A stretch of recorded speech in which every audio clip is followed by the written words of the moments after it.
السلام علیکم ورحمۃ اللہ وبرکاتہ۔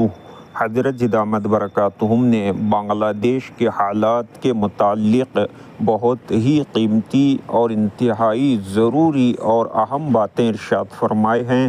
آپ تمام حضرات پوری بات کو دھیان و توجہ کے ساتھ میں سنیں اور ان تمام باتوں پر عمل کرتے ہوئے نقل و حرکت کے ذریعے سے ساتھیوں نے دعا کے لیے کہا کہ بنگلہ دیش کے حالات یہ ہیں۔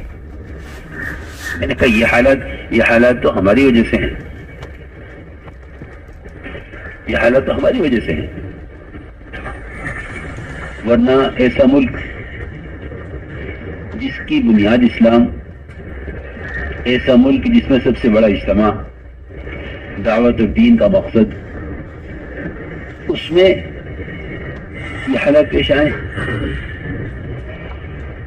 خدا کی قسم اس نظام کا کوئی تعلق حکومت سے نہیں ہے، اس سارے نظام کے بگڑنے کا تعلق یہاں کے کام کرنے والوں سے ہے۔ اخبار پڑھ کر یہ فیصلہ کر لینا کہ فلاں پارٹی کر رہی فلاں پارٹی کر رہی، نہیں، بالکل نہیں۔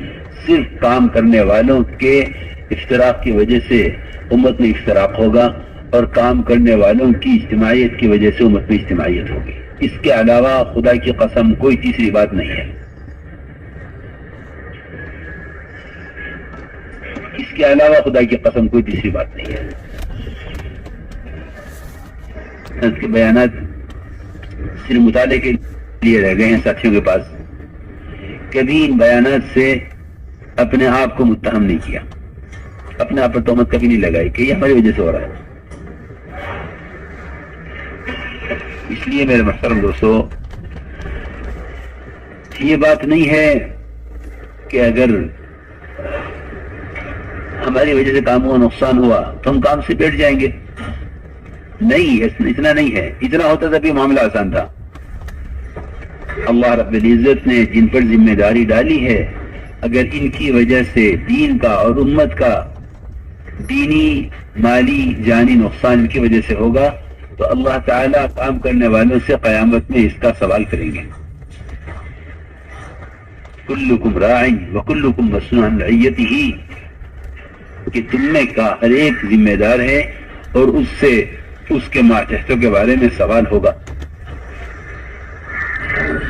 اس لیے معاملہ باہر سے متعلق نہیں ہے، یہ خیال ساتھیوں کا غلط ہے۔ معاملہ تو کام کرنے والوں سے متعلق ہے۔ میں نے عرض کیا، جب ایک امیر کی نیت کے بدلنے سے باغ کے پھل کا رس کھٹا ہو سکتا ہے، تو جو ملکی امیر ہے، وہ ذمہ دار جو کام کو لے کر چلنے والے ہیں، ان کی نیتوں کے عالم پر کیا اثرات پڑیں گے۔ اس لیے میرے محترم دوستو، ہم میں سے ہر ایک اللہ کے یہاں اپنے آپ کو قبول کروائے، ہم میں سے ہر ایک اپنے آپ کو اللہ کے یہاں قبول کروائے، اور یہ ذہنوں سے نکال دو۔ بالکل میں قسم کھا کر کہتا ہوں کہ اس کام میں آگے بڑھنے کا کام کرنے والوں سے کوئی تعلق نہیں ہے،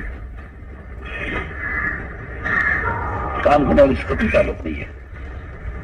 نہ کوئی کسی کے ذریعے آگے بڑھ سکتا ہے، نہ کوئی کسی کو آگے بڑھا سکتا ہے۔ کام براہ راست اللہ کا ہے، انتخاب اللہ خود فرماتے ہیں۔ اللہ یصطفی من الملائکۃ ورسلا من الناس، اللہ خود انتخاب کرتے ہیں کہ مجھے کام کس سے لینا ہے۔ اگر خدا نہ کرے ہمارے ذہنوں میں یہ بات ہے کہ ہمیں کوئی آگے بڑھائے اور کوئی ہمیں سپورٹ کرے، یا کسی کے ذہن میں یہ بات ہو کہ فلاں کو پیچھے کرو، کہ کسی کو آگے بڑھانے، کسی کو پیچھے ہٹانے کا اس کام میں کسی کو اللہ نے اختیار دیا ہی نہیں ہے، بالکل نہیں۔ اس کا میں کہہ رہا ہوں کہ قرآن نے اس کی گنجائش ہی نہیں ہے کہیں کہ کوئی کام کرنے والا کسی کے ذریعے آگے بڑھ جاوے، یا کوئی کام کرنے والا کسی کے ذریعے پیچھے ہٹا دیا جاوے۔ قرآن نے اس کی گنجائش، بھائی کریم ادھر آ جاؤ، قرآن نے اس کی گنجائش کہیں نہیں چھوڑی. میں سچی میں بالکل قرآن کی روشنی میں عرض کر رہا ہوں کہ قرآن نے کہیں گنجائش نہیں چھوڑی اس کی کہ دین کی اور دعوت کی محنت میں کوئی کسی کو آگے بڑھا دے، کوئی کسی کو پیچھے ہٹا دے. یہ قرآن کی تعلیم اور قرآن کے مضمون کے یہ بات خلاف ہے. اللہ رب العزت ہم سب کو ان تمام باتوں پر عمل کرنے کی توفیق عطا فرمائے.